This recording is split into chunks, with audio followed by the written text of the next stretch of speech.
Hello everyone, welcome to Suraj Online Classes. I am Manisha and today we are going to discuss about some phrases. So, अब से पहले हम लोग idioms पढ़ चुके हैं. Idioms के आसपास उनके जैसे से ही phrases होते हैं. Idioms कुछ मुहावरे होते हैं, अप्रॉक्स 4-5 वर्ड्स को मिलाकर एक सेंटेंस जैसा बना होता है. बट जो phrases होते हैं वो मुश्किल से 3 वर्ड्स होते हैं. ऑलमोस्ट सेंटेंसेस में क्या होता है कि 3 ही वर्ड्स होते हैं कि एक वर्ड को ही रिपीट कर दिया या 1 या 2 वर्ड्स का ग्रुप होता है, वो फ्रेजेस कहलाते हैं. फ्रेजेस का यूज़ भाषा को और अच्छा बनाने के लिए, थोड़ा अच्छा इम्पैक्ट डालने के लिए किया जाता है. बट क्या होता है कि फ्रेजेस जो होते हैं इनमें वर्ड्स का ध्यान रखना बहुत ज़रूरी होता है. अगर हमने वर्ड्स को आगे पीछे कर दिया तो उसका पूरा मीनिंग ही चेंज हो जाता है. देखने में सिंपल लगते हैं, इसलिए आज की क्लास में हम इन्हीं को डिस्कस करेंगे कि कौन कौन से फ्रेजेस होते हैं जो हमारे लिए इम्पोर्टेंट है जान लेना. क्योंकि हम अगर पढ़ने बैठते हैं तो बहुत सारी चीज़ें ऐसी होती हैं जिनका अगर हम हिंदी में मीनिंग निकालें तो कुछ और निकलता है, अगर हम सिंपल मीनिंग निकालें. बट अगर हमने फ्रेजेस को पढ़ रखा है तो हमें पता होगा कि सामने वाला व्यक्ति किस सेंस में ये बात बोल रहा है. ठीक है, वो स्पेसिफिकली किसी चीज़ के लिए ही होते हैं. सो इडियम्स में और फ्रेजेस में माइनर सा डिफरेंस होता है, बट दोनों अलग अलग चीज़ें हैं. तो आज की क्लासेस में जितना भी हमारा हो पाएगा, फ्रेजेस के जितने भी इम्पोर्टेंट जो हैं वो आज की क्लास में कंप्लीट करवा दिए जाएंगे. थोड़ी लेंथी हो सकती है बट जितने भी हमारे इम्पोर्टेंट है उनको आज की क्लास में ज़रूर कवर किया जाएगा. और आपको एग्ज़ाम के लिए फिर और कहीं से फ्रेजेस जो होते हैं उनको पढ़ने की ज़रूरत नहीं रहेगी. So let's start. फर्स्ट है हमारा again and again. Again and again नाम से ही पता चल रहा है बार बार. हम बहुत बार जब बोलते हैं, बातें करते हैं तो हम क्या बोलते हैं, अगेन एंड अगेन उसने ऐसा किया, इस तरीके से हुआ. कोई बात बतानी हो कि भाई उसने ऐसा ये काम बार बार किया या बार बार वो ये काम करता है, तब हम इस फ्रेज का यूज़ करते हैं. किसका? अगेन एंड अगेन का. Nobody should commit mistakes again and again. अगर हम सेंटेंस में इसको यूज़ करके देखें अगेन एंड अगेन को, तो हम क्या बोलेंगे कि किसी को भी जो गलतियां हैं वो बार बार नहीं दोहरानी चाहिए. एक आध बार का हो जाता है, बार बार अगर कोई रिपीट करता है तो वो गलत चीज़ है. तो जब हम किसी को ये बात समझा रहे हैं तो हम इस फ्रेज का यूज़ कर रहे हैं. किसका? अगेन एंड अगेन का. सो आपको पता चला कि यूज़ भी इडियम्स की तरह ही है कि हमने ग्रुप ऑफ वर्ड सेलेक्ट कर रखा है ऑलरेडी.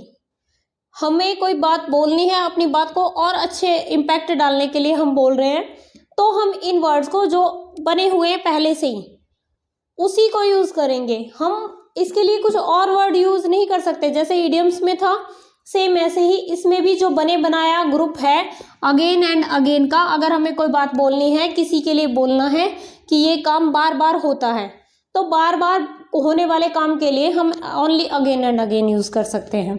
ठीक है, नेक्स्ट है नाउ एंड अगेन. अब आपको डिफरेंस वर्ड से ही पता चल रहा होगा कि बहुत छोटे से वर्ड है, 2 या 3 वर्ड हैं, 2 ही. मेनली क्या होता है, अगेन एंड अगेन इसको मिलाया गया. देखने में इवन समझ में भी नहीं आता. जिन्होंने नहीं पढ़े हुए हैं तो वो तो सिंपल ऐसे ही देखेंगे कि सिंपल ऐसे ही बोला हुआ है अगेन एंड अगेन. बट क्या है कि ये बने बनाए ग्रुप्स होते हैं, समझ लेते हैं हम, इनको पहले पढ़ लेते हैं तो हमें एग्जैक्ट मीनिंग समझ आता है. बट अगर नहीं समझते तो बहुत बार ऐसे वर्ड्स आ जाते हैं जिनमें एकदम से व्यक्ति फ्रेजेस सुनकर पजल हो जाता है कि अब ये क्या बोल दिया गया, या इसका तो हिंदी तो कुछ अलग सी निकलती नज़र आ रही है, फिर ये क्या है. एग्जैक्ट मीनिंग तब समझ आएगा जब हमने फ्रेजेस पढ़ रखे होंगे.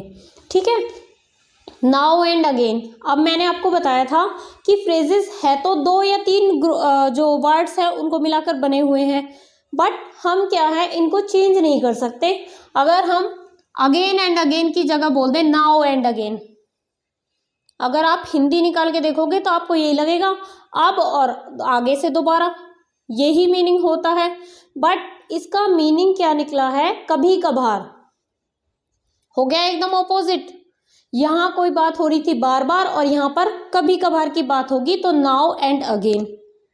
अब जिसको नहीं पढ़े हुए जिसने फ्रेजेस, वो कंफ्यूज हो जाएगा कि अगेन एंड अगेन का भी ऐसा ही होता है, नाउ एंड अगेन का इसमें क्या है, अब और फिर दोबारा से। बट इसका मीनिंग क्या निकल रहा है, कभी कभार। नाउ एंड अगेन कभी कभार, अगेन एंड अगेन बार बार। ठीक है। Now and again a genius like Sachin Tendulkar is born. Sachin Tendulkar जैसे महान जो खिलाड़ी है वो कभी कभार ही पैदा होते हैं। ठीक है। हमें जब ऐसी बात बोलनी होती है कि ऐसा कभी कभार ही होता है, बहुत टाइम के बाद ही होता है, तो उस बात को बोलने के लिए हम क्या यूज़ करते हैं, नाउ एंड अगेन का यूज़ करते हैं।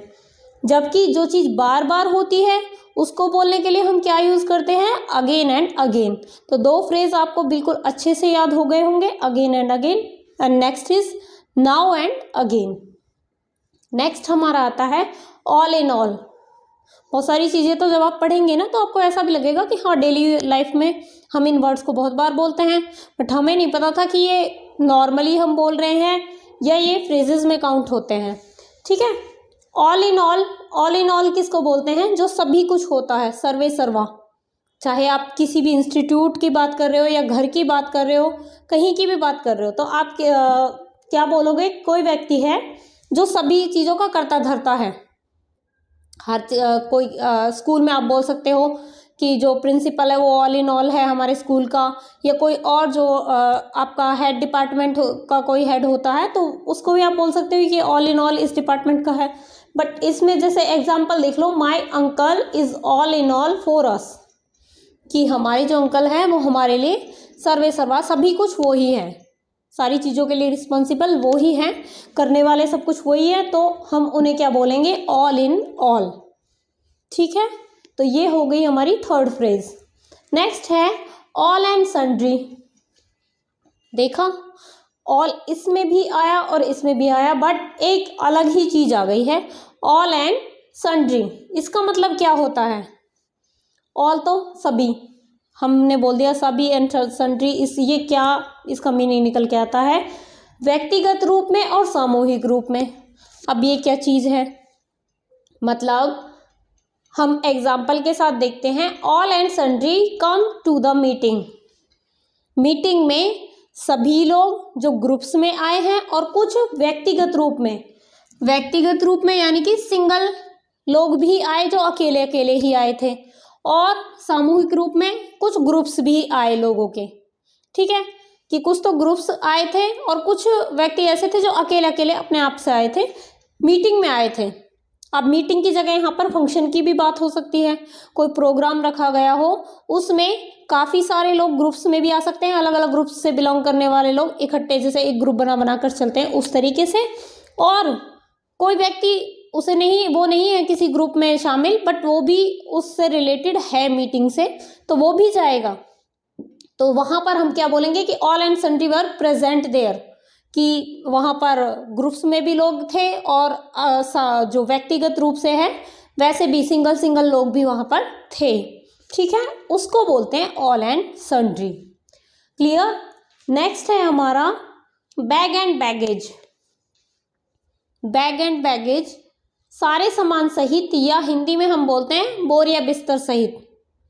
ठीक है, तो उसका मतलब क्या होता है कि कोई भी व्यक्ति है वो अपना पूरा प्रॉपर जो भी सामान है कब लेता है, बोर या बिस्तर समेत, बैग एंड बैगेज, जब वो प्रॉपर किसी चीज़ को छोड़कर जा रहा है या कहीं से छोड़कर आया है।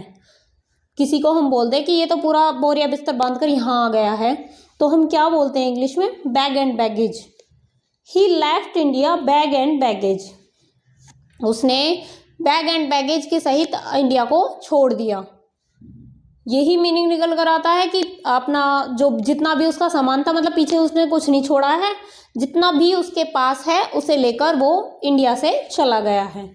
सो बैग एंड बैगेज का मतलब यहाँ पर क्या है, सारे सामान सहित। ठीक है। नेक्स्ट है बिफोर एंड बिहाइंड।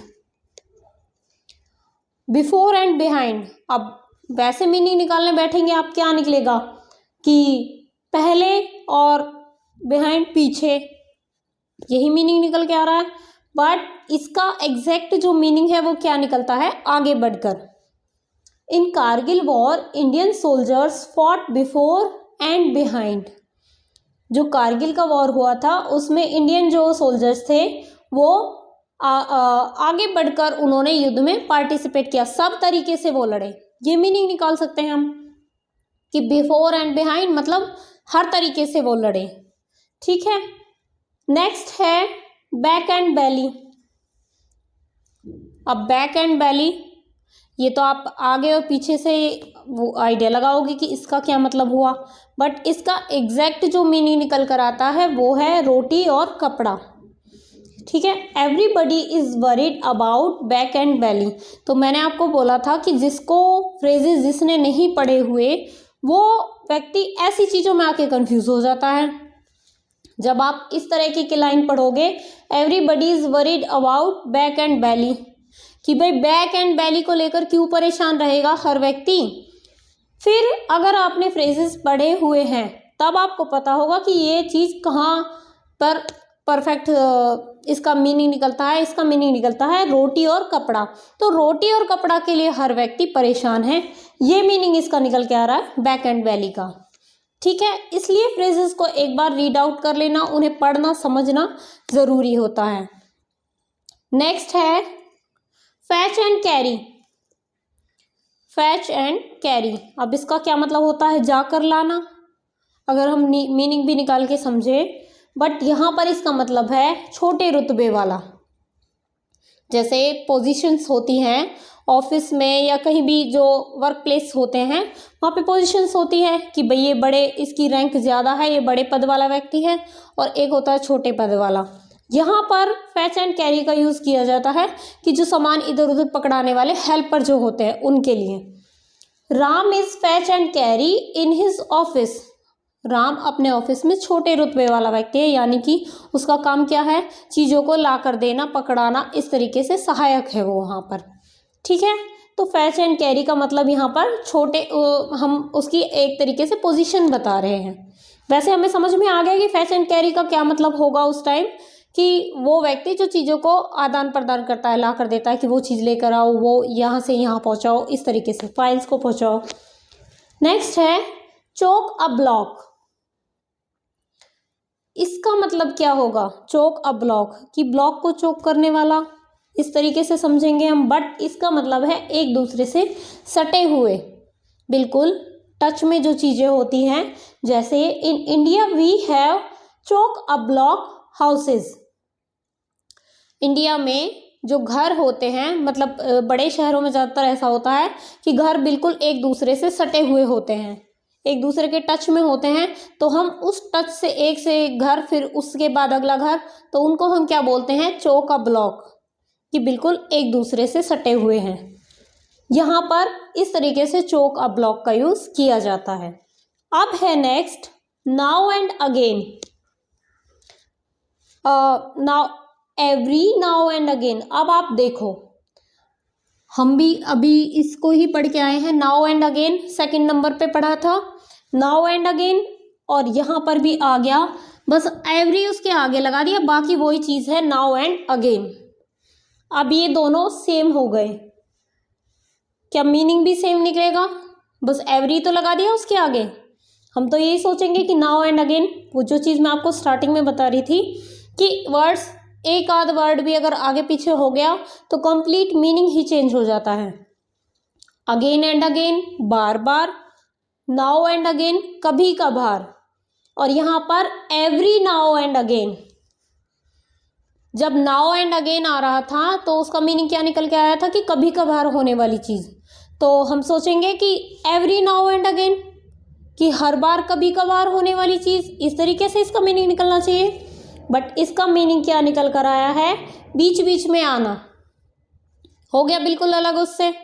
वहाँ तो कभी कभार की बात हो रही है, यहाँ बीच बीच में आने की बात हो रही है।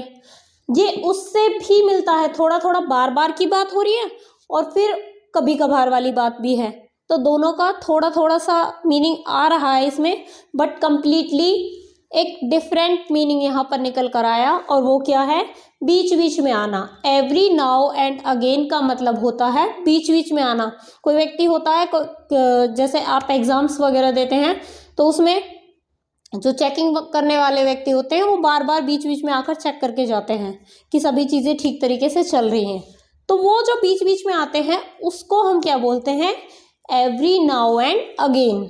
ठीक है, the officer came to see his workers every now and again. Officer अपने वर्कर्स को देखने के लिए बीच बीच में आता रहता है। इसी तरीके से जैसे मैंने आपको बताया एग्जामिनर वाला, ये एग्जाम्स में भी जो चेकिंग करने वाले लोग होते हैं वो बीच बीच में आकर चेक करके जाते हैं कि सारी चीज़ें ठीक तरीके से चल रही है या नहीं। तो उस आने को हम क्या बोलेंगे, एवरी नाउ एंड अगेन। सो ये टोटल हमारे 10 हो चुके हैं। बिल्कुल एक एक वर्ड में थोड़ा थोड़ा कन्फ्यूज़न होता है, बट हम जब इनको 2-3 बार रिवाइज करेंगे तो आई होप इनको, और रिवाइज सिंपल ही नहीं करना है बल्कि जो आपके ये होते हैं ना एग्जाम्पल्स, इनके साथ आप रिवाइज करेंगे तब माइंड में सेट होंगे। आप हिंदी इनकी लर्न करोगे, रटोगे, बहुत जल्दी कंफ्यूज होगे। ठीक है, तो वर्ड्स को सिर्फ पढ़ना ही नहीं है कि हाँ इसका मीनिंग हमें आ गया और हमारा काम खत्म, नहीं, उसे पढ़ने के बाद उसका मीनिंग समझो। समझने के बाद जब एग्जाम्पल्स के साथ आप बार बार उन्हें पढ़ेंगे तब आपको चीज़ें ज़्यादा अच्छे से समझ में आएंगी और डेली लाइफ की चीज़ों के साथ रिलेट करके देखेंगे तो और भी अच्छे से। जो ये लिखे हुए एग्जाम्पल्स हैं इन्हीं को बार बार रिवाइज करते रहेंगे तो फिर तो वो एक रटी रटाई चीज़ हो जाती है। अगर आपने समझ लिया है कि इसका कहाँ ये, इसका ये यूज़ है, इसका मीनिंग ये है, तो यूज़ फिर आप खुद से करके देखें। जो डेली रूटीन के वर्ड्स होते हैं उनसे उनको सेट करके देखें कि कहाँ पर ये फ्रेज सेट हो सकती है, तो तब ये आपके लिए और भी ज़्यादा हेल्पफुल होगा आगे के लिए। एक बार रिवाइज कर लेते हैं, फिर नेक्स्ट 10 पर आते हैं। ठीक है, अगेन एंड अगेन, बार बार कोई चीज़ बार बार होती है उसके लिए हम अगेन एंड अगेन का यूज़ करते हैं। नेक्स्ट है नाउ एंड अगेन, कभी कभार। नाउ पे मत जाना कि अब और फिर दोबारा से, तो नाउ पे नहीं जाना है। नाउ एंड अगेन का मतलब होगा कभी कभार ही। नेक्स्ट है ऑल इन ऑल, सर्वे सर्वा, सभी कुछ, जो सब कुछ होता है। किसी को हमें बोलना हो कि भाई ये तो हमारा सब कुछ है तो हम उसको बोलेंगे all in all.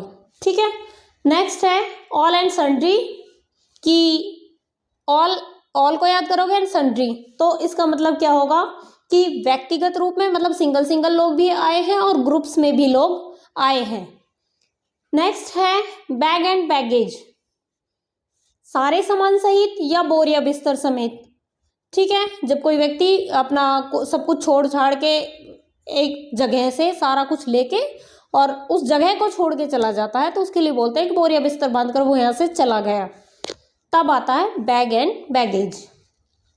Before and behind, आगे बढ़कर, किसी चीज़ में आगे बढ़ चढ़ कर सब तरीके से पूरा जी जान लगाकर जब कुछ पार्टिसिपेट किया जाता है तो वहाँ पर हम बोलेंगे बिफोर एंड बिहाइंड। हर तरीके से उन्होंने युद्ध लड़ा था, जैसा कि आपने एग्जाम्पल में देखा। नेक्स्ट है बैक एंड बैली, रोटी तथा कपड़ा। ठीक है, तो बैक एंड बैली का मतलब क्या होगा, रोटी और कपड़ा। भाई पेट में खाएगा, बैली है, एंड बैक पे वो कपड़ा पहनेगा, तो इसका मतलब इससे आप इसको रिलेट करके याद कर सकते हो। ये चीज़ याद करने के लिए, कपड़ा पूरी बॉडी पे पहनेगा बट याद करने के लिए आप ऐसे सोच सकते हो कि बैक एंड बैली कहाँ से रिलेट किया। ठीक है, नेक्स्ट है fetch and carry. Fetch and carry को आप कैसे याद करोगे, फैच एंड कैरी का मतलब होता है जाकर लेके आना, तो मतलब जो व्यक्ति चीज़ों को ला के देगा फिर लेके जाएगा, रखने उठाने का जिसका काम होगा, तो मतलब तो उसकी पोजीशन छोटी होगी। तो छोटे रुतबे वाले आदमी का जब हम कोई भी बात बताएंगे तब हम उसके लिए वर्ड यूज़ करते हैं फैच एंड कैरी। नेक्स्ट है चोक अ ब्लॉक, कि ब्लॉक को चोक करना, मतलब क्या हुआ, एक दूसरे से बिल्कुल सटा होना। ठीक है, नेक्स्ट आता है एवरी नाउ एंड अगेन। अब इसको कैसे याद करोगे, एवरी नाउ एंड अगेन, कि हर बार, एवरी का तो मतलब हर बार होता है, हर कोई, तो प्रत्येक, नाउ एंड अगेन, और नाउ एंड अगेन का मैंने आपको बता दिया था कभी कभार। अब एवरी नाउ एंड अगेन मतलब बार बार, बीच बीच में आकर।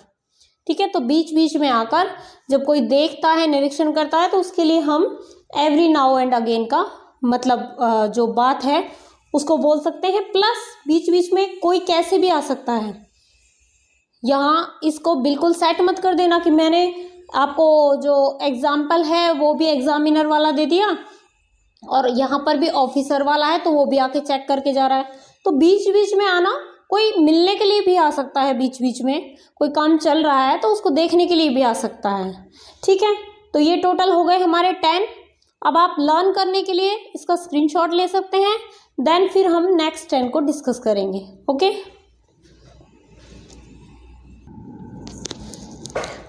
सो स्टार्ट करते हैं नंबर 11 से। नेक्स्ट है हमारा फेस टू फेस, आमने सामने। अब ये चीज़ ऐसी है जो आपने बहुत बार सुनी होगी।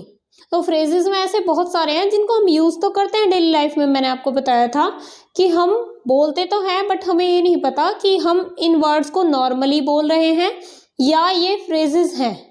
तो पढ़ के भी हमें पता चल जाएगा। एक तो कई बार ऐसे वर्ड्स आ जाते हैं कि इनमें से फ्रेजेस कौन से हैं, आपको चूज़ करना होता है। तो आप इनमें से चूज़ कर सकते हो जब आपने पढ़ रखे हो कि ये वाला फ्रेजेस है और ये एक नॉर्मल सेंटेंस है। सो फेस टू फेस आपने बहुत बार सुना होगा कि मैंने उससे फेस टू फेस बात की, जैसे कि I had a face to face talk with my boss, कि मैंने मेरे बॉस से आमने सामने बैठकर बात की। अब यहाँ पर फेस टू फेस का मतलब मुंह से मुंह, बिल्कुल चेहरे के सामने रखकर नहीं, बल्कि आमने सामने से इसका मतलब निकलता है। ठीक है, तो फेस टू फेस बिल्कुल आमने सामने बैठकर कोई भी बातचीत होती है, आमने सामने जब आमना सामना होता है किसी का, कि मैंने उससे बिल्कुल फेस टू फेस बात की है। ठीक है, नेक्स्ट है फ्लक्स एंड रिफ्लक्स, वाद विवाद। फ्लैक्स एंड रिफ्लेक्स का मतलब होता है वाद विवाद की। एक तरफ से बात बोली जाएगी फिर दूसरी तरफ से उसका उल्टा आएगा। इस तरह की बातें कब होती हैं? लोगों का आपस में कोई झगड़ा हो जाता है, या फिर वाद विवाद कहाँ पर होता है? जब आपने पार्लियामेंट वगैरह में देखा होगा कि जो मिनिस्टर्स होते हैं उनकी आपस में बहस होती है, उसको भी हम फ्लैक्स एंड रिफ्लेक्स ही बोलते हैं। There was a great flux and reflux among cabinet ministers, cabinet ministers के बीच में एक बहुत बड़ा फ्लैक्स एंड रिफ्लेक्स हुआ था, वाद विवाद हुआ था। ठीक है, तो ये क्लियर है। नेक्स्ट है गिव एंड टेक, लेना और देना या आदान प्रदान। अब कुछ वर्ड तो बिल्कुल ही ऐसे आ रहे हैं जिनको कोई भी अगर उसे नहीं भी पता कि फ्रेज हैं तो भी वो इनका मीनिंग तो समझ ही जाएगा। गिव एंड टेक का मतलब तो यही होता है कि लेना और देना, मतलब आदान प्रदान करना चीज़ों का। सो ऐसा नहीं है कि बहुत हार्ड टॉपिक है ये हमारा जो फ्रेजेस वाला है, बट क्या है इसमें कि कुछ चीज़ें कंफ्यूजन करने वाली ज़रूर हैं कि मीनिंग तो वही निकल रहा है बट कहाँ हमने उसको यूज़ करना है वो हमें एग्जाम्पल से ही पता चलता है। ठीक है, it is always give and take in life. अब ये क्या है, लाइफ में कौन लेना देना कर रहा है, आप ये सोचेंगे। It is always give and take in life. So मैंने आपको बताया कि फ्रेजेस हमें जो इनके एग्जाम्पल्स हैं ना, इनसे बेटर समझ में आ सकते हैं बजाय कि इनकी मीनिंग के। मीनिंग तो वही निकल रहा है जो हमने समझा, गिव एंड टेक, लेना देना वही है, बट यहाँ पर ये लेना देना किसका हो रहा है? It is always give and take in life, कि लाइफ में लेना और देना चलता रहता है। इसमें इसका सेंस खुशियों और दुख से भी है कि भगवान कभी हमें अच्छा देता है और कभी हमसे कुछ लेता है। तो ये यहाँ पर लाइफ से रिलेटेड बात हो रही है। ठीक है, नॉर्मल गिव एंड टेक को भी हम इसमें इंक्लूड कर सकते हैं कि आपस में लोगों का आदान प्रदान जो है उससे भी इसको यूज़ किया जा सकता है उस सेंस में भी। बट यहाँ पर जो सेंस है वो ये है कि लाइफ हमसे लेती भी रहती है और हमें देती भी रहती है। ठीक है, ये सब चलता रहता है। गिव एंड टेक का यूज़ यहाँ पर हमने ऐसे किया, इसलिए हमें फ्रेजेस को पढ़ लेना, समझ लेना ज़रूरी होता है। ठीक है, नेक्स्ट है हैंड इन हैंड। अब मीनिंग निकाले तो हाथों में हाथ होगा इसका मीनिंग, हाथ से हाथ मिलाकर। हिंदी भी वही लिखी हुई है कि हाथ से हाथ मिलाकर, बट यहाँ पर हाथ से हाथ मिलाकर का क्या मतलब है कि वो हाथ पकड़कर घूम रहे हैं? इसका ये मतलब बिल्कुल नहीं बनेगा। ठीक है, both the brothers walk hand in hand, दोनों भाई आपस में हाथ से हाथ मिलाकर, मतलब आपस में मिलकर काम कर रहे हैं, ना कि एक दूसरे का हाथ पकड़कर काम कर रहे हैं। ठीक है, इसका मीनिंग क्या है कि एक दूसरे के साथ मिलकर, अच्छे से रहकर वो काम कर रहे हैं, तो हम बोलेंगे हैंड इन हैंड। उसका मतलब ये नहीं है कि सच में हाथ ही पकड़ा हुआ है। ठीक है, तो इस तरीके से फ्रेजेस में जो कंफ्यूजन होती है वो हमें दूर करनी होती है, इनको पढ़कर समझकर। क्लियर। नेक्स्ट है लॉ एंड ऑर्डर। ये वर्ड भी हमने बहुत बार सुना होगा, जब हम नॉर्मल डेली लाइफ में होते हैं तो बहुत बार बोलते हैं कि लॉ एंड ऑर्डर मेंटेन करके रखना चाहिए, लॉ एंड ऑर्डर होना बहुत ज़रूरी है। सो अनुशासन और व्यवस्था, जो इसकी हिंदी निकल रही है वही इसका मीनिंग भी निकलता है जब हम इसमें देखते हैं। हमारे एग्जाम्पल्स के साथ समझते हैं। We can not survive without law and order, कि हाँ अनुशासन व्यवस्था के बिना हम नहीं सर्वाइव कर सकते, लाइफ में ये होना जरूरी है। जब अनुशासन और व्यवस्था सही तरीके से चलेगी तभी तो व्यक्ति अच्छे से सर्वाइव कर सकता है। लॉ एंड ऑर्डर नहीं होगा तो अच्छे से नहीं रह सकता।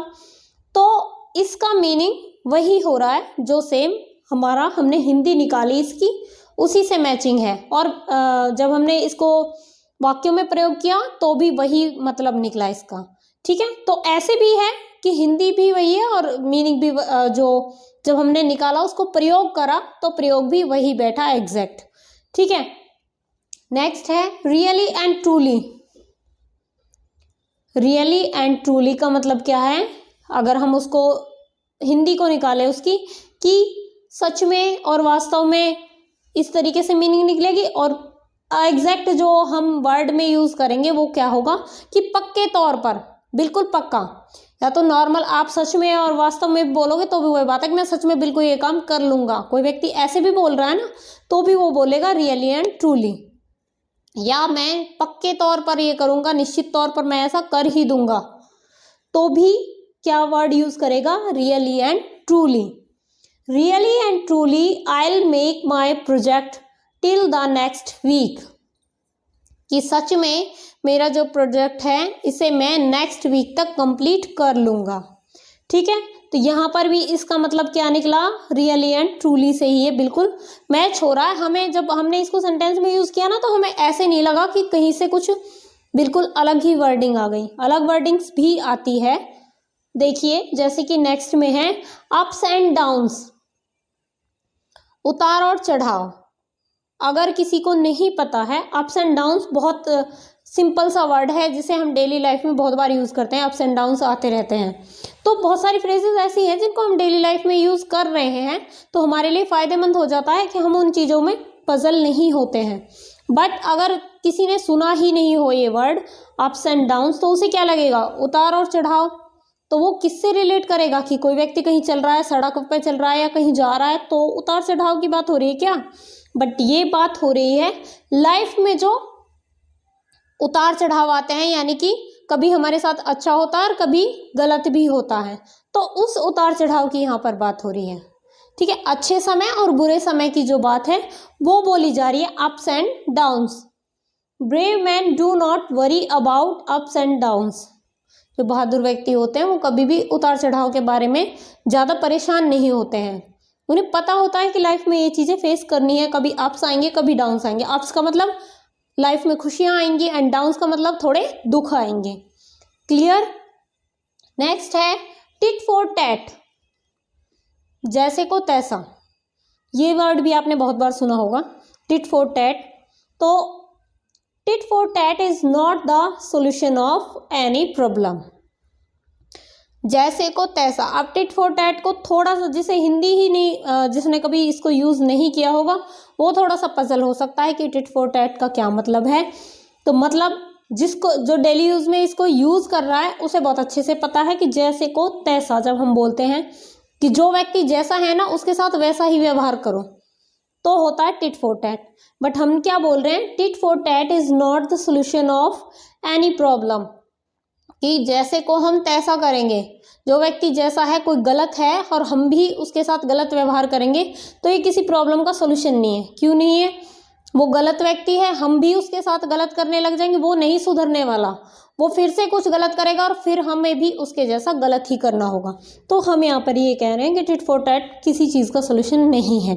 बट ऐसा कहा जाता है, ये कहावत है टिट फॉर टैट, कि जैसे को तैसा ही करना चाहिए। कोई हमारे साथ गलत कर रहा है तो हमें उसका जवाब उसी की भाषा में समझाना चाहिए।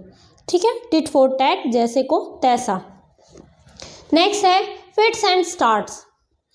ऐसे वर्ड्स होते हैं कंफ्यूजिंग, जिनको हम यूज़ भी बहुत कम करते हैं और जिनको मतलब हिंदी निकाले तो भी नहीं बैठता समझ में कि क्या है। फिट्स एंड स्टार्ट्स अनियमित रूप से, कि अपने फिट्स एंड स्टार्ट्स के अकॉर्डिंग कोई काम करे। He does his work by fits and start, वो अपना काम फिट्स एंड स्टार्ट्स के द्वारा करता है, मतलब कभी सही कर लिया कभी गलत, मतलब उसका कोई निश्चित तरीका नहीं है या निश्चित समय नहीं है। तो फिट्स एंड स्टार्ट्स इसका मतलब क्या निकल के आया, कोई चीज़ जब ऑर्गेनाइज तरीके से नहीं की जाती, अनियमित तरीके से करी जाती है, तो उसके लिए हम बोलते हैं फिट्स एंड स्टार्ट्स। सो ये टोटल हमारे 19 हो गए, 20 करवा देती मैं इसमें, नेक्स्ट आगे इसमें करवाऊंगी मैं। तो अभी के लिए जो ये 19 है, इन 19 में से तो जो 11 से 19 वाली हमारी जो सीरीज आई है, इसके अंदर जो फ्रेजेस आए हैं ऑलमोस्ट वो आए हैं जो हम डेली लाइफ में बहुत बार बोलते हैं या सुनते हैं। मतलब एक दो है जो एकदम नए आए हैं, बाकी के एक बार हम फिर से रिवाइज कर लेते हैं। फेस टू फेस, आमने सामने, बिल्कुल इजी, हर बच्चे को ये पता होगा। नेक्स्ट है फ्लक्स एंड डिफ्लक्स, वाद विवाद, जब दो व्यक्तियों का आपस में एक ने एक बात बोली दूसरे ने उसका जवाब दिया, फिर उसने कोई उसको काटने वाली बात बोली, वो होता है वाद विवाद। ठीक है, नेक्स्ट है गिव एंड टेक, आदान प्रदान। अब यहाँ पर चीज़ों के आदान प्रदान से ही रिलेट नहीं करना है इसको, बल्कि लाइफ के भी जो गिव एंड टेक्स होते हैं उनसे भी हमें इसको रिलेट करके देखना है कि लाइफ में भी हमें कभी अच्छी चीज़ें मिलती हैं कभी बुरी चीज़ें मिलती हैं, तो वो भी गिव एंड टेक के अंडर ही आता है।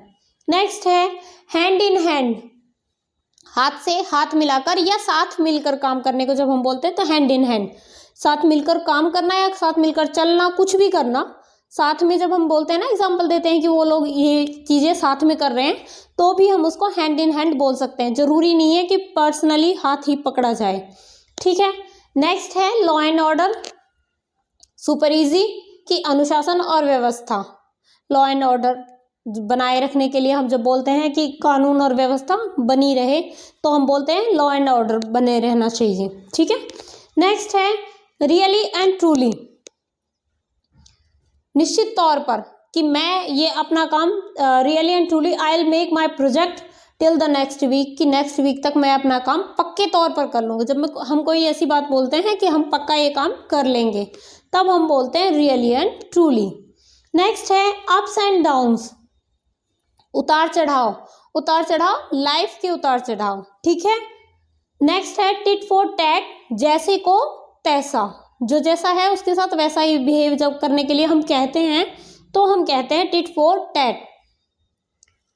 Fits and starts, fit and starts का मतलब क्या है, अनियमित रूप से, कि कोई किसी के लिए हमें बोलना है कि वो काम अपना सही तरीके से नहीं करता, ऑर्गेनाइज नहीं है, सही टाइम पे नहीं करता, तब हम बोलते हैं फिट्स एंड स्टार्ट्स के अकॉर्डिंग वो अपना काम करता है, दैट मीन्स वो अपना काम नियमित रूप से नहीं करता है। क्लियर? सो ये थे हमारे 19 हो चुके हैं अभी तक फ्रेजेस, और अभी तक जितने मैंने आपको बताए हैं तो मुझे तो ऐसा लगता है कि इनको आपको दोबारा पढ़ने की भी ज़रूरत नहीं पड़ेगी। एक बार आपने पढ़ लिए हैं क्लास में, आप स्क्रीनशॉट लेकर रख सकते हैं, एक बार उन्हें दोबारा पढ़ेंगे, देन आपको उससे आगे शायद आगे करने की ज़रूरत ना पड़े, और इतने आज की क्लास में करवा दिए जाएंगे जो मेरे हिसाब से सफिशिएंट होंगे। ठीक है, आपके एग्ज़ाम के लिए। सो आप स्क्रीनशॉट ले सकते हैं, देन हम आगे के जो फ्रेजेस हैं उनको डिस्कस करेंगे।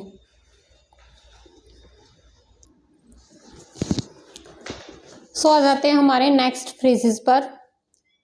19 हमने कर लिए थे, नेक्स्ट 20 पे आते हैं। सो अब से पहले जो हमारे इससे पहले वाले 11 से 19 तक जो आए थे काफ़ी इजी आ रहे थे, डेली लाइफ वाले जितने भी फ्रेजेस होते हैं उनको हमने वहाँ पर डिस्कस किया था। एक दो उनमें एक्स्ट्रा आया था जो हमें थोड़ा सा अलग लगा था। अब के बार में जो हम करने वाले हैं 20 से 27 तक, ये ऐसे फ्रेजेस हैं जो बहुत ही रेयर होगा कि आपने सुना होगा उनको, मतलब कम यूज़ किए जाते हैं डेली लाइफ में या वैसे, बट इन्हीं में आगे तो हम कंफ्यूज होते हैं। आप खुद भी सोच सकते हैं कि जो डेली लाइफ में यूज़ होने वाले फ्रेजेस होते हैं वो तो शायद एग्ज़ाम में आते भी कम हैं, क्योंकि एग्जामिनर को भी पता है बहुत इजी सा क्वेश्चन है, बच्चे उसको सॉल्व कर सकते हैं। बट यहाँ पर करवाने का क्या पर्पस था कि ज़रूरी नहीं है कि सभी बच्चों के लिए वो डेली लाइफ वाले फ्रेजेस हों, बहुत सारे ऐसे भी होते हैं जिन्होंने कभी नहीं भी सुने होंगे। सो सबको सारी चीज़ें एक साथ क्लियर हो जाए, इसलिए आपको चाहे इजी है या हार्ड है, सब तरीके की चीज़ों को मिक्स करके यहाँ पे करवाया जा रहा है। और जो ये हैं जो अब से पहले करवाए गए थे, उनका इसलिए भी करवाया गया कि आपको ये पता चले कि फ्रेजेस में काउंट होती हैं ये चीज़ें, ठीक है।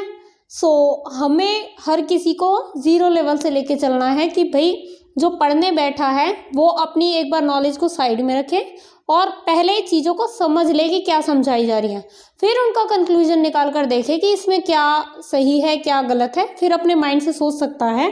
बट पहले पढ़ने से पहले ही ये सोच लेना कि हमें आता है, फिर हमें चीज़ें समझ में नहीं आती, ठीक है। पहले जो सामने वाला जिस तरीके से समझा रहा है पहले उसे समझ के देखो, आपको समझ में आता है अच्छी बात है, नहीं आता है तो आप समझने की कहीं और से कोशिश कर सकते हैं। बट आप ये सोच के नहीं छोड़ सकते किसी भी टॉपिक को कि ये तो ईजी सा लग रहा है। जो ईजी लगते हैं टॉपिक उनमें ही आगे चल के ना कन्फ्यूज़न बहुत ज़्यादा होती है। तो हम स्टार्ट करते हैं। 20 नंबर पे है हमारा हार्ट एंड सोल। पूरे मन से, हार्ट एंड सोल का क्या मीनिंग निकलता है? पूरे मन से। I am devoted to my work heart and soul.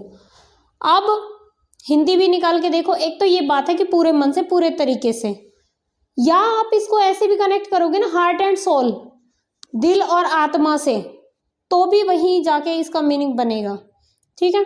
जो हमने यहाँ निकाला और जो इसका वर्ड्स में यूज़, जो सेंटेंसेस में यूज़ है वो भी वही बनता है। I am devoted to my work heart and soul, कि मैं अपने वर्क के लिए हार्ट एंड सोल से डिवोटेड हूँ, पूरे तरीके से समर्पित हूँ, ठीक है। तो हार्ट एंड सोल का वही मीनिंग बना, हिंदी भी वही निकली और सेंटेंस में यूज़ भी वही हुआ। अब है next intends and purposes. Intends and purposes, इसका हमने अर्थ क्या निकाला? सभी अर्थों में, हर तरीके से। He is to all intents and purposes my real boss. वो हर तरीके से हम मेरा रियल बॉस है। अब हर तरीके से कैसे? कि प्रोफेशनली तो वो मेरा बॉस है ही, मतलब उसके अंदर और भी क्वालिटीज़ हैं जो जिनकी वजह से वो डिज़र्व करता है बॉस होना। तो हर तरीके में वो मुझसे ऊपर है। हम किसी को इस तरीके से बोले कि वो व्यक्ति हर चीज़ में हमसे ऊपर है, तो भी हम क्या बोलेंगे कि इंटेंट्स एंड पर्पसेस, सभी अर्थों में वो व्यक्ति हमसे ऊपर है, अच्छा है।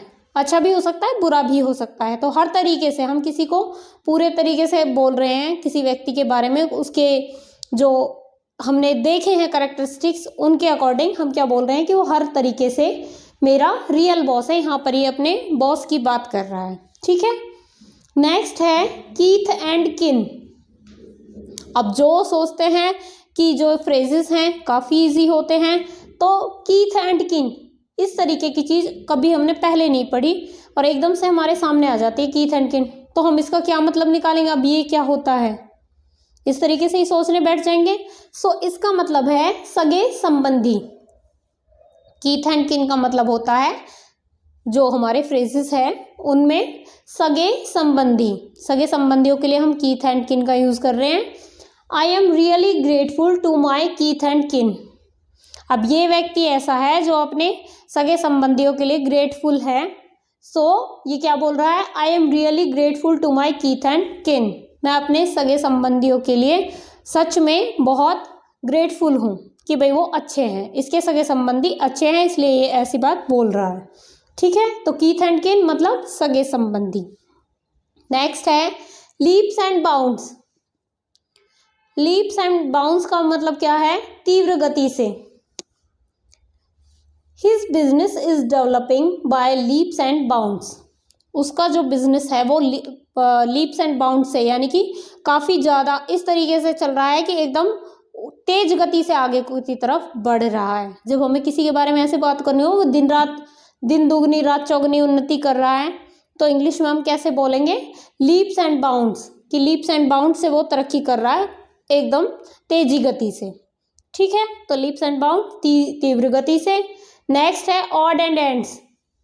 तो मैंने आपको बताया था कि अब जो मैं करवा रही हूँ 20 से 27, ये वाले फ्रेजेस ऐसे हैं जिनमें शायद ही जो शब्द है वो अर्थ के साथ मीनिंग हो रहा है, मतलब हमने यहाँ पर लिखा फ्रेज और उसका अर्थ हमने यहाँ लिखा, उसके साथ अगर हम इसकी हिंदी निकालें तो शायद इसके साथ मुश्किल से मैच हो रही है। पहले वाले की मैच हुई थी, पर बाकी सबकी मतलब दूर दूर ही जा रहे हैं अगर हम मीनिंग निकालने की कोशिश कर रहे हैं तो एज इट इज़ उनको रटना है, समझना भी है, कहीं से कोई पॉइंट पकड़ के उसे याद रखने की भी कोशिश करनी है कि कहाँ से इसमें जब इतनी बात बोली गई तो कहीं से तो कुछ मैच होता होगा, ये हमें याद करने की कोशिश करनी पड़ेगी। ठीक है, सो हम देख रहे थे ऑड्स एंड एड्स, इधर उधर की चीजें, ऑड्स एंड एंड्स, इधर उधर की चीजें। जब हम बोलते हैं कि इधर उधर की चीजें, जैसी तैसी जो भी मिली उसे चीजें वो उसने ले ली, या उसने अपने रूम में अपने बैग में इधर उधर की चीजें, बेकार की चीजें भर ली हैं। इस तरीके की जब हम बातें बोलते हैं ना तो हम बोलते हैं odds and ends. He field his bag with odds and ends and run away. उसने अपने बैग में इधर उधर की चीजें भरी और भाग गया। तो कौन भाग गया? चोर ही भागता है इस तरीके से, तो कि उसे जो चीजें मिली उसने अपने बैग में भर ली और वो भाग गया। तो ऑड्स एंड एंड्स क्या हो गई? इधर उधर की चीजें जो भी उसके हाथ पड़ी वो उसको लेकर भाग गया। क्लियर? नेक्स्ट है part and parcel. Part and parcel, इसमें से सिर्फ हम पार्ट को पकड़ेंगे कि पार्ट, अंग, पार्ट को हिंदी में अंग बोलते हैं, अभिन्न अंग। पार्ट एंड पार्सल, अभिन्न अंग, ऐसा अंग जिसे अलग नहीं किया जा सकता। जैसे Kashmir is the part and parcel of India. Kashmir Bharat का अभिन्न अंग है, ऐसा हिस्सा है जिसे अलग नहीं किया जा सकता। तो पार्ट एंड पार्सल मतलब अभिन्न अंग, ऐसी चीज जिसे अलग नहीं किया जा सकता। क्लियर? नेक्स्ट है रैक एंड रूइन। रूइन का मतलब भी वही होता है कि खराब करना, रैक एंड रूइन भी यही हो गया, सर्वनाश। His family has gone to rack and ruin owing to his reckless habit. उसकी फैमिली का क्या हो गया? सर्वनाश हो गया। किस वजह से? उसकी फिजूल खर्ची की आदत से। जो वो फालतू में पैसे, हम किसी का एग्जाम्पल देते हैं कि वह व्यक्ति फालतू में पैसे खर्च करता रहता है, जिसकी वजह से उसकी फैमिली का सर्वनाश हो गया, क्योंकि फैमिली के पास पैसे, जो इनकम मतलब उनकी आय है वो नहीं बची है, तो इसलिए उनकी फैमिली का क्या हो गया है? सर्वनाश हो गया है। रैक एंड रूइन, उसने अपनी फैमिली को बर्बाद कर दिया, सर्वनाश कर दिया है। ठीक है, तो रैक एंड रूइन का मतलब होता है सर्वनाश करना। नेक्स्ट है टाइम एंड टाइड, समय और अवसर। ये में भी आपने सुन रखी होगी फ्रेजेस। तो समय और अवसर, don't miss the chance for time and tide, wait for nobody. कि जो तुम्हें मौका मिल रहा है इसे गवाओ मत, ये तुम्हें जो अवसर मिला है इसे गवाना नहीं है, क्योंकि टाइम एंड टाइड जो होता है, समय और अवसर, हर किसी का वेट नहीं करते। अब ऐसा क्यों कहा जाता है? कि ज़रूरी नहीं है आप लोग किसी भी एग्ज़ाम की प्रिपरेशन कर रहे हैं तो वहाँ पर आपको जो ये मौका मिला है, आपको इसी मौके का फ़ायदा उठाना, इसी का प्रयोग करना है। ज़रूरी नहीं है नेक्स्ट टाइम आप ये चीज़ दे पाए। बहुत सारे एंट्रेंस एग्ज़ाम क्लासेस के लिए होते हैं, तो आप स्पेसिफिक क्लास में ही जब हो तभी आप उस क्लास में जा सकते हो, उसके लिए एंट्रेंस एग्ज़ाम दे सकते हो। या फिर एक स्पेसिफिक एज में जब आप लोग होते हो तो ही आप उस एग्ज़ाम को दे सकते हो। उसके बाद अगर उस मौके पे आपने उस मौके का प्रयोग नहीं किया तो उसके बाद में भी ऐसा हो सकता है कि जो मौका है वो आपको दोबारा ना मिले। तो जब आपके टीचर्स आपको समझाते हैं तो क्या बोलते हैं? Time and tide wait for nobody, कि टाइम और टाइड जो होते हैं ना वो किसी का इंतज़ार नहीं करते। ऐसा नहीं होता कि आप ये सोचो कि दूसरे बच्चे को तो मौका मिल गया या कुछ भी है, उसे नहीं मिला मुझे मिल जाएगा, वो नहीं कर सका पर मुझे दोबारा मौका मिलेगा तो मैं दोबारा कर लूँगा। ऐसा नहीं होता। जो आपको जब जैसा मौका मिला है अपनी लाइफ में कुछ अच्छा करने का, तो वहाँ पर आपको उस मौके का प्रयोग करना चाहिए, अच्छा प्रयोग करना चाहिए। और जो आप अपनी लाइफ में अच्छा कर सकते हो वो उसी टाइम पे करना चाहिए, क्योंकि time and tide wait for nobody. Clear? So ये हमारे 27 तक हो चुके हैं। अभी आगे और भी करने की कोशिश करेंगे। इन्हीं को समझ लेते हैं अभी। हार्ट एंड सोल यानी कि पूरे मन से। मैं इनको साथ साथ क्यों रिवाइज करवा रही हूँ कि एक बार आपको समझाया, कई बार चीज़ें जब हम लास्ट तक 3-4 कर लेते हैं तो थोड़ा सा स्लिप आउट होने लगती हैं। तो दोबारा 2-2 बार जब आपको इसी क्लास में रिवाइज करवा दिया जाएगा, सो मुझे नहीं लगता क्लास ख़त्म होने के बाद आप इनको नोट डाउन कर लेंगे, जो ये हैं हमारे फ्रेजेस। फिर उनके सेंटेंस में यूजेस आप खुद से करके देखेंगे और उनका मीनिंग को याद करने की कोशिश करेंगे कि क्लास में क्या मीनिंग बताया गया था। ये बेस्ट तरीका होगा मेरे हिसाब से जो फ्रेजेस हैं इनको लर्न करने का, कि चाहे मैं क्लास में 30 करवाऊँ, 34 या 40 कितनी भी करवाई जाए क्लास में फ्रेजेस, उनको आप राइट डाउन करेंगे स्क्रीनशॉट्स लेकर। पहले क्वेश्चन राइट डाउन कर लेंगे जो जो हमारी फ्रेजेस हैं। फिर जो इनके मीनिंग निकल कर आ रहे हैं उनको अपने आप से लिख कर देखेंगे। जो इनके सेंटेंस में यूज़ हैं आपको मेनली वो आने चाहिए। ये तो मैंने आपको समझाने के लिए लिखे हैं जो हिंदी इनकी लिखी हुई है, क्योंकि एग्जाम्स में आपसे हिंदी नहीं पूछी जाती। आपसे पूछे जा सकते हैं सेंटेंस में यूजेस, या फिर सेंटेंस में यूज जैसे दे रखा है, सेंटेंस ही बन रहा है तो इसमें कौन सी फ्रेज आ सकती है, इस तरीके से भी आ सकता है। ठीक है, सो एक बार इनको हम देख लेते हैं। हार्ट एंड सोल पूरे मन से, इंटेंट्स एंड पर्पस सभी अर्थों में, चाहे कैसे भी देखा जाए उसका, एक व्यक्ति कई तरीके से उसमें कई गुण हैं तो उसके लिए हम बोलते हैं हर तरीके से ये बढ़िया है, और बेकार के लिए हम बोलेंगे हर तरीके से बेकार है।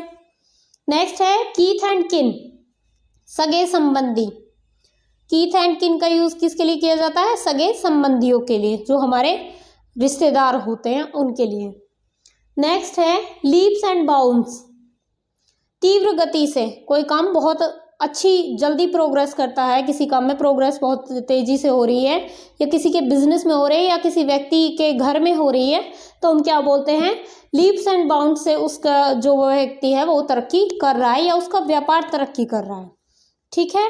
नेक्स्ट है ऑड्स एंड एंड्स, इधर उधर की चीज़ें, चाहे मतलब एक तो होता है कि सर्कुलर तरीके से चीज़ें ली गई हैं जो यूज़ की हैं वो चीज़ें, और एक होता है इधर उधर की चीज़ें जो भी मिली, चाहे उनका आपस में कोई कॉम्बिनेशन है या नहीं है, वो उनको एक जगह हम जब इकट्ठा करके रख देते हैं तब हम बोलते हैं ऑड्स एंड एंड्स। नेक्स्ट है पार्ट एंड पार्सल, अभिन्न अंग। अभिन्न अंग से यहाँ क्या मतलब है कि Kashmir is the part and parcel of India, मतलब ऐसा अंग जिसे अलग नहीं किया जा सकता, तो हम बोलेंगे पार्ट एंड पार्सल। पार्ट बोलते तो भाई एक पार्ट है, उसका हिस्सा है, तो यहाँ पर ये पार्ट एंड पार्सल क्यों बोला गया? उस बात को थोड़ा सा जोर देकर कहने के लिए कि ऐसा हिस्सा है जिसे कोई अलग नहीं कर सकता। ठीक है। नेक्स्ट है रैक एंड रूइन, यानी कि सर्वनाश कर देना, बिगाड़ना रूइन होता है, तो यहाँ पर रैक एंड रूइन मतलब सर्वनाश, पूरे तरीके से बर्बाद कर देना, रैक एंड रूइन। नेक्स्ट है टाइम एंड टाइड, समय और अवसर, वो मैंने आपको अच्छे से एक्सप्लेन कर ही दिया है। सो टोटल अभी तक हमारे 27 हो चुके हैं फ्रेजेस, और अभी तक जो 27 हुए हैं आई होप ये आपको अभी बिल्कुल क्लियर हो चुके होंगे। आगे के जो फ्रेजेस हमारे बचते हैं उनको मैं करवाती हूँ, तब तक आप इसका स्क्रीनशॉट ले सकते हैं।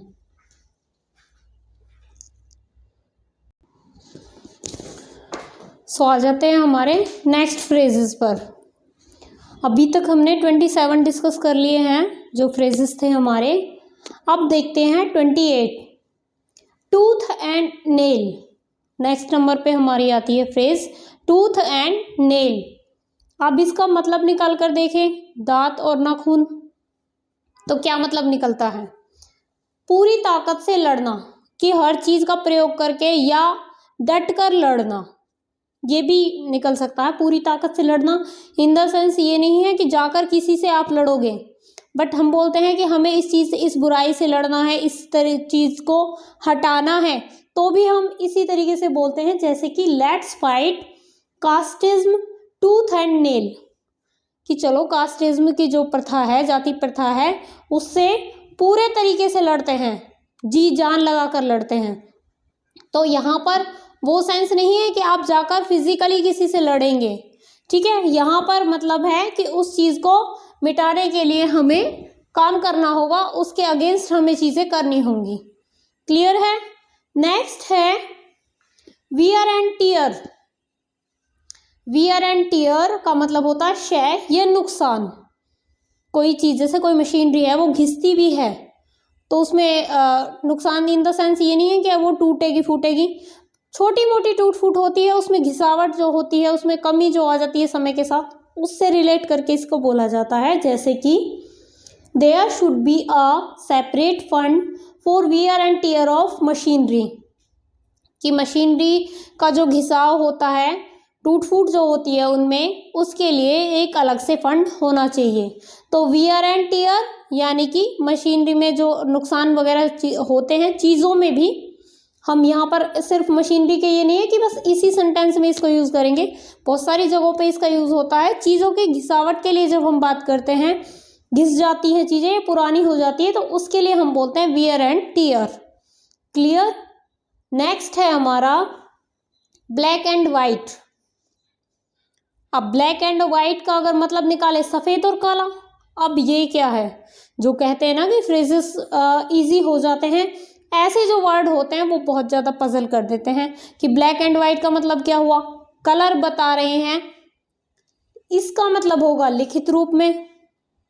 लिखित रूप में कैसे, अब ये लिखा हुआ अक्षर ये काला है और बोर्ड हमारा वाइट है, वैसे ही पेपर वाइट होता है और उसके ऊपर ब्लैक या ब्लू से लिखा जाता है।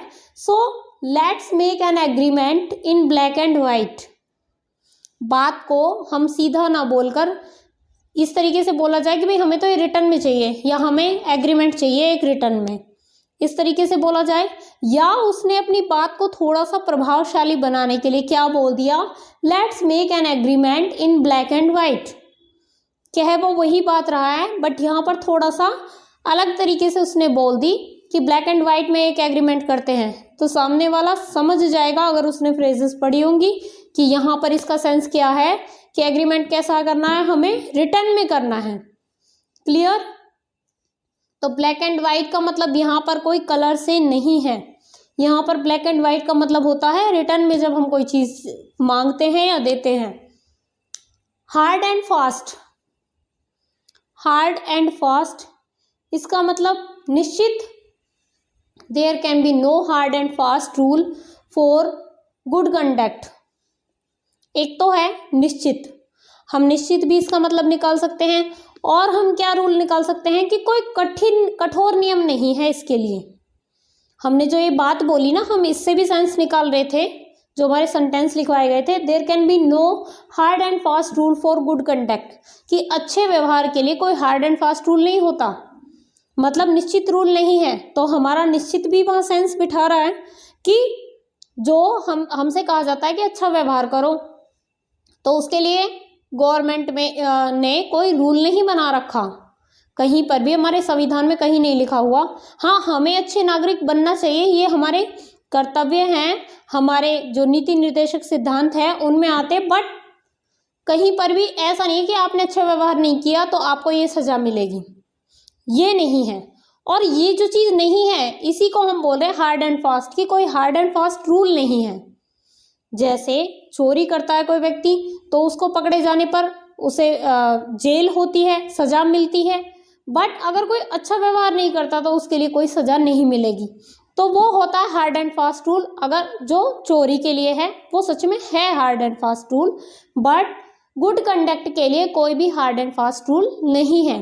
तो हार्ड एंड फास्ट यानी कि या तो आप कठोर से लगा लो कि कोई कठोर मतलब कानून नहीं है, या फिर कोई निश्चित कानून नहीं है। ठीक है। नेक्स्ट है स्लो एंड स्टडी। अब ये कहावत आपने बहुत बार सुनी होगी, slow and steady wins the race, कि धीमा और नियमित जो व्यक्ति चल रहा है वो रेस जीत जाता है। जो कछुआ और खरगोश वाली स्टोरी थी उससे ही ये चलती है कि उसमें हमें ये सीख मिली थी, slow and steady wins the race. But अगर हमें इस कहावत को पूरे ना बोलना हो, या ज़रूरी नहीं है कि हमें उसको इसी कंटेक्स्ट में बोलना है कि विंस द रेस, हम किसी के बारे में बता रहे हैं कि कोई व्यक्ति स्लो एंड स्टडी है, हम उसका बारे में बता रहे हैं। वो मतलब भाई बहुत ज़्यादा फास्ट वो अपना काम नहीं कर सकता, वो धीरे धीरे करता है पर नियमित रूप से करता रहता है। इस तरीके से हम अगर उसके बारे में बताएं तो हम क्या बताएंगे कि वो स्लो और स्टडी है। ठीक है, स्लो तो है पर स्टडी भी है, नियमित भी है, लगातार वो अपने काम में लगा रहता है। नेक्स्ट है null and void. Null and void का मतलब होता है निष्प्रभावी, यानी कि आगे से इस चीज़ का कोई भी प्रभाव नहीं रहेगा, ये चीज़ मानी नहीं जाएगी। जैसे कुछ रूल्स होते हैं कि पहले तो ऐसा करने का रूल था, इस तरीके से करने का रूल था, पर अभी नहीं है, तो उन रूल्स को भी जब गवर्नमेंट उनको निष्प्रभावी बनाती है तो हम क्या बोलेंगे, the provision has been declared null and void by the court, कि ये वाला जो कानून है, ये वाली जो धारा है, ये कोर्ट के द्वारा निष्प्रभावी कर दी गई है, अब इसका कोई मतलब नहीं बनता है। ऐसे बहुत सारे रूल्स होते हैं जो पहले के टाइम में प्रभावी होते थे, उस टाइम की कंडीशंस के अकॉर्डिंग बनाए गए थे, बट जैसे समय बदला तो उन चीज़ों की ज़रूरत नहीं रही, तो उनको कानून से हटा दिया गया। तो हम उनके, जब हम ऐसी चीज़ों के लिए कहते हैं, या हम कहते हैं कि सरकार का मतलब जैसे इलेक्शन हुए, पहले कोई और जो पार्टी थी उसकी सरकार थी, फिर उसके बाद दूसरी पार्टी की सरकार आ गई, तो हम पहली वाली पार्टी की सरकार के लिए क्या बोलेंगे कि उसका रूल अब यहाँ पर निष्प्रभावी है, अब दूसरी पार्टी का रूल यहाँ पर चलेगा, तो उसका जो रूल है वो कैसा हो गया, नल एंड वॉइड यहाँ पर हो चुका है। ठीक है, नेक्स्ट है टू एंड फ्रो। अब ऐसी चीज़ें होती हैं अटकाने वाली, टू एंड फ्रो, इसका क्या मतलब निकल रहा है, इसका मतलब निकलता है इधर उधर। कोई व्यक्ति बेकार में ही यहाँ वहाँ घूम रहा है तो हम उसके लिए बोलते हैं to and fro. He was walking to and fro in the garden.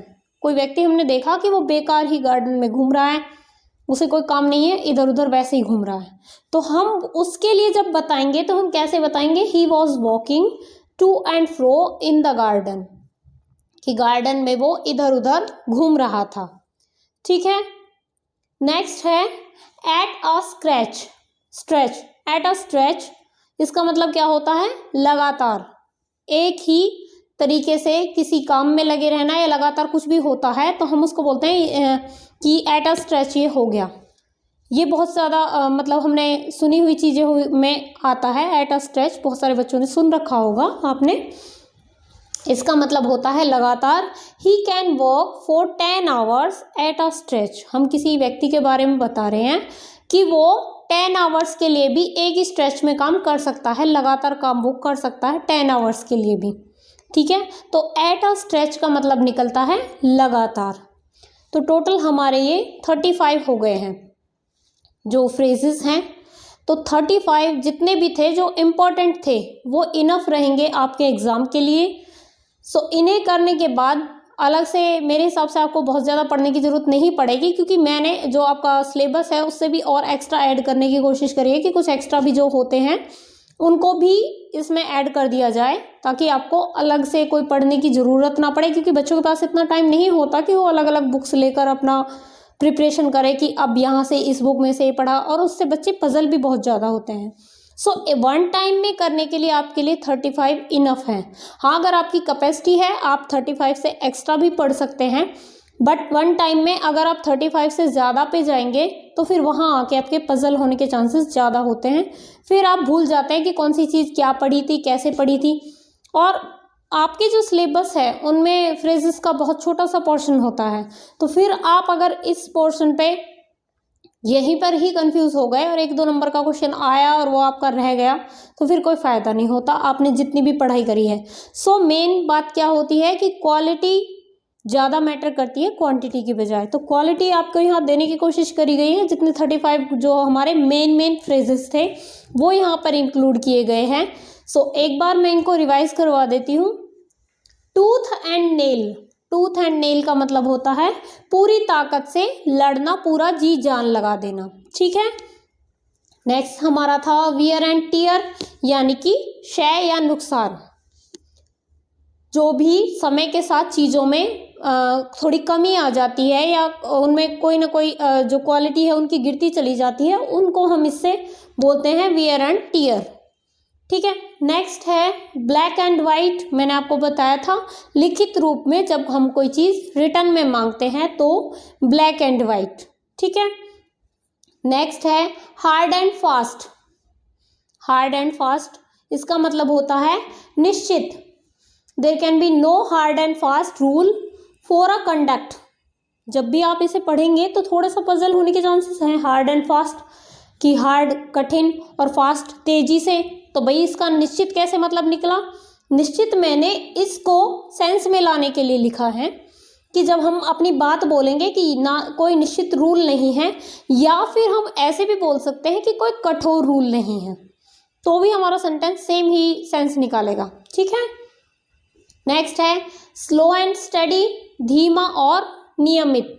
उसके लिए हम क्या बोलते हैं? Slow and study. नेक्स्ट है नल एंड वॉइड, यानी कि निष्प्रभावी, इस चीज़ का अब कोई इफेक्ट नहीं पड़ेगा। जब हम ऐसी बात बताते हैं तब हम बोलते हैं नल एंड वॉइड, अब इसका कोई असर नहीं होने वाला है या ये चीज़ अब किसी काम की नहीं रही है। ठीक है, नेक्स्ट है to and fro. To and fro यानी कि इधर उधर, कोई बेकार में इधर उधर घूम रहा है या इधर उधर कुछ भी कर रहा है, तो उसके जरिए जब हमें ऐसे वर्ड बोलने होते हैं तब हम क्या बोलते हैं? To and fro. और नेक्स्ट है एट अ स्ट्रेच, यानी कि लगातार, एक ही बार में शुरू करके और लगातार काफ़ी टाइम तक उस काम को जब कोई करता रहेगा या लगातार कोई काम चलता रहेगा तो हम क्या बोलेंगे? एट अ स्ट्रेच, कि एक बार में ही इतना हो गया। ठीक है, सो ये थे आज की क्लास में हमारे फ्रेजेस। आई होप आपको ये क्लास पसंद आई होगी। अगर आप लोगों को ये क्लास पसंद आ रही है तो इसे लाइक ज़रूर करिएगा। मैंने स्टार्टिंग में आपको लाइक करने के लिए इसीलिए नहीं बोला था कि पहले आपको क्लास देखनी है। अगर आपने लास्ट तक क्लास को देखा है तो ऑब्वियसली आपको क्लास पसंद आई होगी, और अगर ये टीचिंग आपको पसंद आ रही है तो आप वीडियो को लाइक करेंगे, जिससे हमें पता चलेगा कि हमारी जो वीडियो है या हमारी जो क्वालिटी है वीडियो की पढ़ाने की, वो बच्चों को आगे समझ आ रही है या नहीं आ रही है। सो आज के लिए इतना ही। Thank you.